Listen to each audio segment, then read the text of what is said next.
નમસ્કાર દર્શક મિત્રો, આપ જોઈ રહ્યા છો પાટવી ગુજરાતી ન્યૂઝ। પીપલોદ ગ્રામ પંચાયતના रुद्रा કોમ્પ્લેક્સ મામલે પ્રજાના પૈસાનો હિસાબ ક્યારે? પીપલોદ ગ્રામ પંચાયતમાં છેલ્લા 15 વર્ષથી ચાલી રહેલા શાસન દરમિયાન ગામમાં બનેલા रुद्रा કોમ્પ્લેક્સને લઈને ગંભીર સવાલો ઉઠી રહ્યા છે।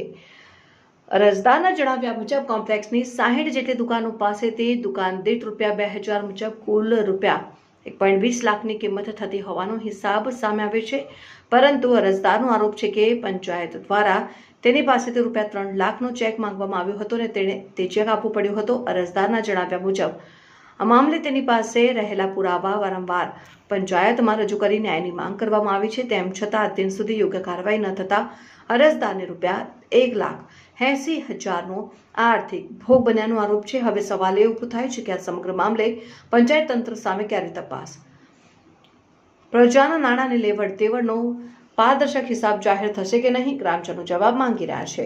દાહોદ જિલ્લા બ્યુરો ચીફ શાહરૂખ મંસૂરી, પીપલોદ। બરોબર છે। આકારની પરમિશન આલે એટલે આકારની તો ફરજિયાત એ લોકોને બનાવવી જ પડે, બરોબર છે। તો બી છતાં એમાં એ લોકોએ નાટક કર્યા, આ પ્રોબ્લેમ છે, આ પ્રોબ્લેમ છે।